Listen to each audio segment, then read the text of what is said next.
Pourquoi on devrait payer l'open source? C'est un sujet, on a parlé de Centrion qui a un noyau open source. Il y a beaucoup de produits qui aujourd'hui sont sur open source. J'imagine que vous avez entendu Minayo dernièrement. Mais quand on parle d'open source, c'est quoi? C'est votre code source qui est public. C'est-à-dire que vous donnez à tout le monde votre code source. L'objectif principal, c'est simplement de... Tout le monde peut le lire, donc potentiellement le corriger, donc le modifier, et donc y contribuer pour rajouter des features, rajouter de la valeur ajoutée au code. On se dit, on le fait ensemble. Ça, c'est la première, c'est le mindset de base de l'open source. Le problème, c'est que il faut quand même y mettre des limites. Est-ce que je peux voler le code et en faire autre chose? Est-ce que je peux prendre le code et faire des malwares dedans? Et qu'est-ce que je peux faire avec le code open source? Jusqu'à quelle limite? Il y a principalement trois licences qu'on voit dans le monde de l'open source.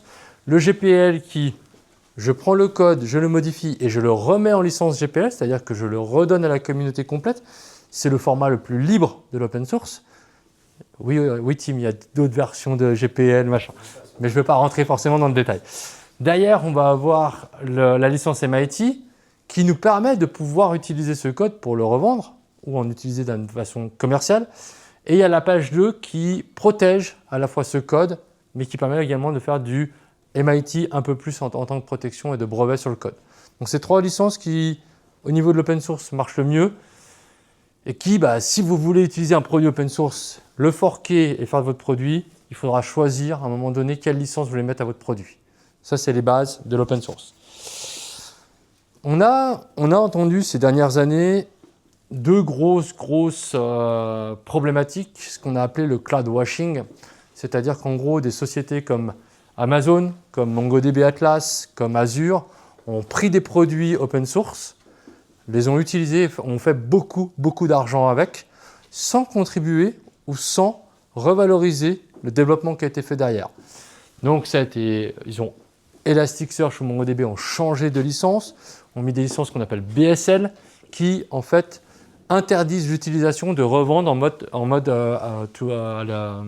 au end user. C'est-à-dire qu'on peut continuer à utiliser le produit continue à être open source, mais on ne peut pas l'utiliser commercialement d'un point de vue mass market. C'est des gros paradigmes qui ont été un changement parce que en même temps, Amazon a énormément contribué à Elasticsearch, mais pas beaucoup parce que tout l'argent n'a pas été redonné à tous les développeurs qui avaient été faits avant. Donc il y a une espèce de balance à avoir financière qui n'est pas si simple à mettre en place et qui n'est pas si intéressante d'un point de vue commercial, faire de la marge pour les actionnaires, etc. Payer les développeurs correctement qui ont fait de l'open source et en même temps utiliser le produit pour ces outils. On a eu dernièrement le cas de Minayo. Minayo, ça a été une stratégie. On ne sait pas trop si c'est une stratégie qui est là depuis très longtemps, mais dernièrement, ils ont coupé la partie interface web de Minayo. Ils ont arrêté la création des images Docker. Et puis là, au mois de décembre, shutdown, au revoir, bisous, on ne touchera plus. On ne fera plus de mise à jour de sécurité. On n'acceptera plus de nouvelles features. On coupera toutes les PR, donc toutes les nouvelles features ou les corrections de code qu'il aurait pu mettre sur Minayo. C'est-à-dire ce qui existe existait et on ne pourra pas avoir un nouveau Minayo. Ça, c'est vraiment une grosse problématique parce que la plupart des outils S3 on-prem et potentiellement sur des gros clusters étaient du Minayo. Qu'est-ce qu'on fait? Mon produit ne va pas évoluer, je vais avoir des CVE dedans, je vais avoir un code qui est moche. Qu'est-ce qu'on fait? Et c'est là en fait la problématique, c'est pourquoi on doit payer l'open source? Pourquoi on doit arriver à trouver un modèle de financement pour faire ça? Si on ne paye pas, je vais vous donner quelques cas, et je vois la grosse faute d'anglais. Pourquoi on doit payer l'open source? Parce que vous saviez quand même que OpenSSL, c'est juste 2 personnes qui maintenaient. 2 personnes qui maintiennent le plus gros système au monde d'échange de certificats. On ne se rend pas compte, mais le nombre de serveurs, de milliards de sites web qui existent à travers le monde, c'est 2 gars qui tiennent ça. Bien sûr, il y a une CVE, 2 gars, ils sont dans le jus, clairement, ils sont dans le jus. CoreJS, 19 millions de sites web. Un mainteneur, il n'a jamais été payé. Ça va, les gens ils vivent bien, ils ont une conscience morale et éthique qui est correcte. 19 millions de sites web qui utilisent quelque chose où le gars n'a jamais été payé derrière. Je ne sais pas, ça vous choque pas? Vous n'êtes pas payé, vous, à la fin du mois? Derrière ColorJS et FakerJS, c'est qu'en fait, le mec, il était tellement frustré de ne pas être payé qu'il a bullshité son code et il a envoyé ça à tout le monde. Donc c'est ça le risque de ne pas payer les open source. Ça, c'est un risque important. Parce qu'on utilise, on prend, on ne donne jamais. Derrière, il faudrait vérifier déjà un peu plus la qualité de code qu'on fait, la qualité du code qu'on prend, mais également rémunérer les gens qui ont bossé. C'est le principe de base. J'ai pris le cas Log4j parce que c'est, je pense, le cas le plus connu et qui a fait le plus mal. Donc là, on est dans le CVE. Il n'y en a pas beaucoup, hein, des 10 sur 10 en CVE, au niveau de CVE. On a quand même à aller taper les plus grosses sociétés du monde avec le Log4j. Ça fait mal. L'impact, 35 000 Java packages affectés, juste à cause d'une librairie. C'est monstrueux, enfin on ne se rend pas compte, mais c'est monstrueux. Ça a coûté plus de 10 milliards, la problématique. Ça commence à faire beaucoup. Pourquoi? Parce qu'un mec n'était pas payé, ils étaient en sous-effectif, ils n'ont pas pu maintenir le code. Si je suis payé, moi je veux bien bosser. Il faut juste prendre en conscience en fait de ça. Et ça en fait, c'est... L'open source, c'est un problème, mais c'est une solution en soi. C'est une solution parce qu'on a l'avis de tout le monde, un peu comme ce soir on fait dans un meet-up, on partage, on a des bonnes idées, on échange. On n'attend pas forcément un retour, mais on a un retour qu'on a potentiellement soit par le plaisir de venir, soit par le plaisir de partager ou d'apprendre d'autres choses, ou le plaisir de donner également parce qu'on a des retours d'expérience. Et ça rejoint un peu cette philosophie DevOps qu'on essaie de mettre avec Mathéo, où on essaie de donner, mais quand on reçoit, ça nous fait plaisir aussi, puis ça nous fait plaisir aussi de donner. Et en fait, on a, et ça se voit dans les recrutements, si quelqu'un a contribué à des produits open source, ça se sent au niveau du recrutement. On sent que son profil il est amélioré, on peut voir, on peut juger la personne un peu plus parce qu'il a fait du qualitatif et il a fait de l'open source. Et ça, c'est quelque chose aussi qui peut aider à mettre en avant vos profils de dev, clairement. Pourquoi je parle d'Idora et d'iCube? Parce qu'aujourd'hui, nous, c'était dans notre philosophie de base, en fait, on s'était dit qu'ils voulaient partir sur de l'open source. Premièrement, d'où on vient et pourquoi on a choisi ce pacte. Donc nous, on existe depuis 9 ans et demi. On est parti sur un produit qui s'appelle Gelastic, qui est un produit qui est propriétaire. D'accord? Donc c'est un produit du marché, comme vous avez acheté du VMware, comme vous avez acheté de l'OpenShift, ou comme vous avez acheté, je dis bien OpenShift et pas OKD, on est bien d'accord. Et en fait, c'est des produits qui existent, qui fonctionnent bien, mais il y en a un autre problème, c'est que c'est propriétaire. Dès que ça se fait acheter, on a potentiellement un problème. Changement de fort légal, changement de data, changement de data privacy law, changement de tout ce qu'il y a autour de ça. Donc pour nous, ça devenait un lock-in qu'on ne voulait pas avoir. D'une part, c'est qu'on n'a pas accès au code source, donc en termes de sécurité, en termes de nouvelles technologies, des nouvelles features qu'on voulait ajouter, on est dépendant d'une société. Aujourd'hui, si vous appelez monsieur VMware, vous dites « Bonjour VMware, j'aimerais faire le café ». Il va dire « C'est bien, mais je m'en fous de ton café ». Il s'en fout. Et en fait, c'est ce qui arrive dans les grosses boîtes comme ça, c'est qu'à un moment donné, ils sont tellement gros qu'on a un mur en face. Et c'est là que ça devient un peu compliqué. Derrière, chez Idora et je pense dans pas mal de boîtes, est-ce que ça répond à nos besoins?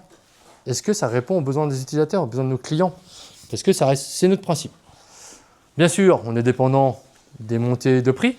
Merci VMware, merci Microsoft ces derniers temps de faire des plus 20, plus 30%, plus 40%. On n'a pas la poids là-dessus pour le faire. Derrière, quand on répond à un appel d'offres, est-ce que vous avez un sous-traitant? Un sous-traitant, ouais. J'utilise un soft qui a potentiellement un fort légal américain. Donc, ça nous met dans une position qui n'est pas forcément intéressante. Et légalement, il faut aller choper le contrat du mec et prouver qu'ils ont un bon DPO, une bonne RSE, etc., qui sont ISO 27001 et tout un toit. Alors que l'objectif, c'est de se dire, est-ce que je peux être libre? Est-ce que nous, on peut faire notre propre orchestrateur? Et à ce moment-là. Après, ce qu'on a dit, c'est, on a un produit qui fonctionne, un Gelastic qui est un produit qui fonctionne très bien, mais qu'est-ce que cherchent nos clients? pourquoi le produit Gelastic ne pourrait pas répondre à nos clients. Donc on a commencé à lister les besoins. Je ne vais pas forcément rentrer dedans, mais ça c'était notre besoin. On veut garder la même qualité, mais plus. Rajouter des produits qu'on n'avait pas. Le GPU, le S3, la réplication de 3 data centers, le SSO, c'était quelque chose que Gelastic malheureusement ne faisait pas. Hop, j'étais un peu plus vite. Donc on a dit, on va créer notre propre solution, on va utiliser une autre solution, parce que ça existe. On a fait une analyse de marché, on a fait une sélection du marché. Pour nous, ça devait être open source, donc dégage VMware, Proxmox c'était open source, mais ça ne bougeait pas forcément beaucoup à cette époque-là. OpenNebula, on a regardé OpenShift, on a regardé OpenStack, on a regardé beaucoup. On a pris un choix technologique, c'est de se dire on va partir sur une solution qui n'est pas des acteurs d'orchestration de VM, mais qui est un orchestrateur de conteneurs qui peut faire de la VM. Parce que le monde change vers du pod et du conteneur plutôt que le monde change vers de la VM. Donc on s'est dit on va prendre sur du Kubernetes. Il y a une suite à tout ça en fait. Donc on a commencé à monter la KubeVirt, on a commencé à monter notre truc. En fait, ça répondait sur le papier à toutes nos attentes. Mais c'est open source, qui c'est qui peut le maintenir, qui c'est qui peut le faire, qui c'est qui peut gérer tout ça. Et c'est pas si simple. Donc bien sûr, on a été voir ceux qui ont créé des moteurs, des hyperviseurs basés sur des moteurs Kubernetes, comme OpenShift, comme Harvester. Et en fait, quand on va voir ces boîtes, coucou, moi je voudrais cette option, je voudrais cette option, je voudrais cette feature. Oui, alors non. Mais si, je voudrais, et je suis prêt à payer pour. Ouais, alors notre roadmap, elle est prévue pour les 3 prochaines années. Ça va nous coûter 350 balles de l'heure pour le développement. Et bien sûr, on y rajoute des PO, des machins, des trucs dans tous les sens. Votre petite feature, on va la mettre à la tâche 256 dans notre roadmap GitHub. Alors, on est un produit open source, hein, mais vous êtes là, votre besoin. Et en fait, ça a été un gros game changer pour nous. Derrière, on n'était pas aligné sur la volonté de faire grandir un produit open source comme nos clients le voulaient et comme nous on le voulait là-dessus. Donc ça a été une année de perdu, beaucoup de pognon perdu à peu près, mais voilà, on a fait comme ça. Donc on s'est dit, comment faire un truc fully open source. Comme ça, on ne doit rien à personne, on n'est pas de vendeur lock-in, on a la souveraineté suisse. On n'est pas dépendant d'une grosse boîte américaine, parce que même si Harvester et OpenShift sont open source, derrière, ça reste des gros mastodons. À la fois sur la partie légale, à la partie sur la revente, etc. Donc, très compliqué à gérer d'un point de vue légal et de l'open source là-dessus. Et puis, on voulait avoir une évolution qui soit très rapide, qu'on puisse ajouter des features en fonction des besoins.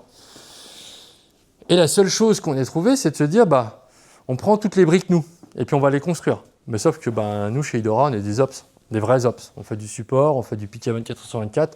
Le développement, on sait faire des scripts bash, on sait faire du YAML, un peu de Terraform, un peu de Puppet, un peu de toutes ces conneries-là. Mais développer toute une architecture de ce type-là, le risque est beaucoup trop gros. Donc on a été chercher, on a fouillé GitHub, mais vraiment fouillé GitHub.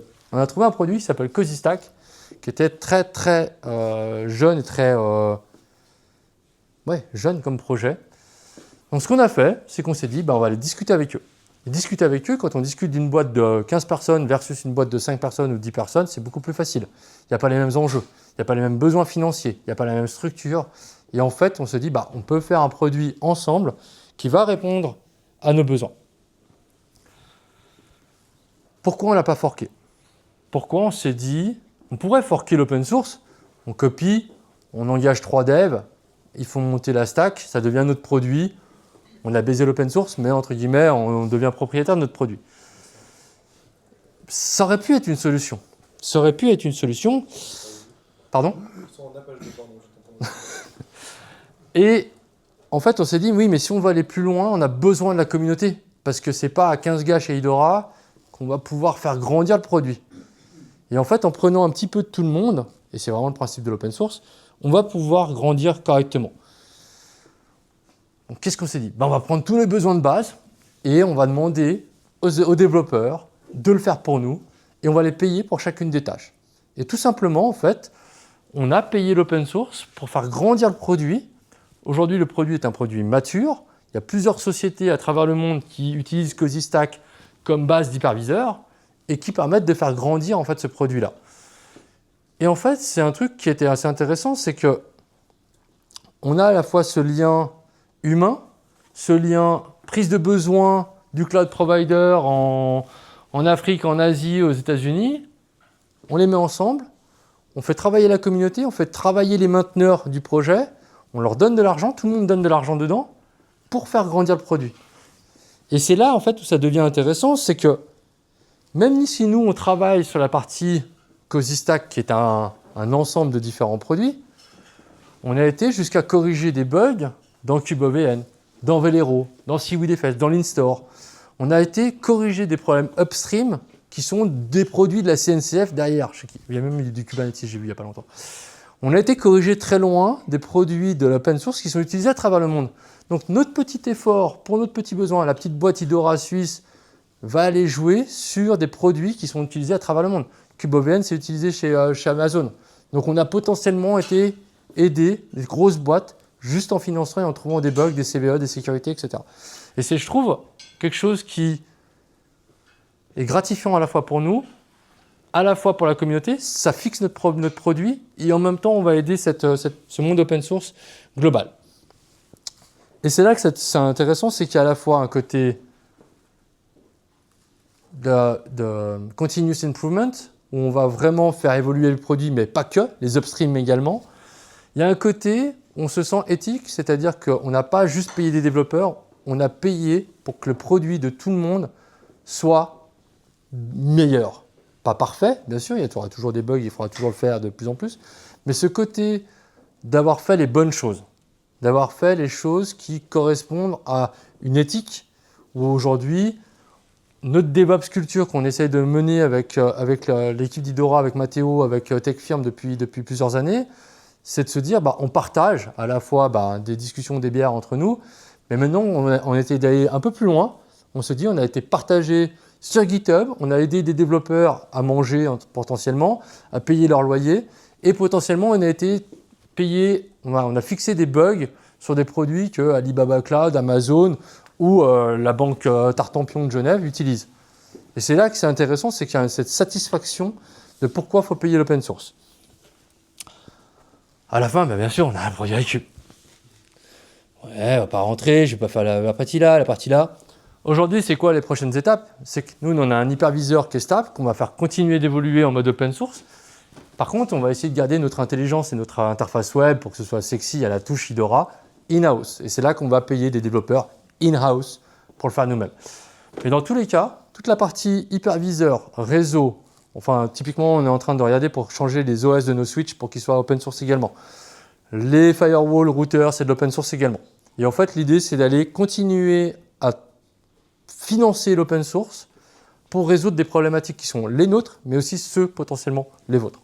Et c'est ça en fait cette idée-là, c'était un peu ce message que je voulais passer aujourd'hui, c'est n'ayez pas peur d'utiliser l'open source parce qu'on donne, on prend beaucoup, on donne peu. Et en fait, simplement d'aller donner 10 balles à un mec qui a développé un truc, donner 50 balles, 100 balles à quelqu'un qui a fait un peu d'open source pour vous, parce que c'est un développeur qui est à l'autre bout de la planète, pour lui, ça va lui payer un restaurant avec sa femme, ça va lui payer une partie de son loyer, et ça a aidé tous les gens qui vont tourner autour. N'hésitez pas, parce qu'il y a plein de moyens. Je ne parle pas de PayPal, je ne parle pas de Revolut pour échanger un peu d'atune, mais c'est des choses qu'on peut faire qui permettent en fait de faire grandir tout le monde et qui permettent en fait d'avoir une petite satisfaction personnelle de se dire qu'on a aidé quand même des upstreams comme Velero, comme CubeOVN, comme Kubernetes. On se dit, la petite boîte, le petit Mathia, le petit Mathieu, on a financé des trucs qui vont aller taper chez les tout gros et se dire que eux, ils n'avaient pas vu le bug et nous, on l'a vu, quoi. C'est nous les champions. C'était la fin de ma présentation. You're the dream I keep chasing slow.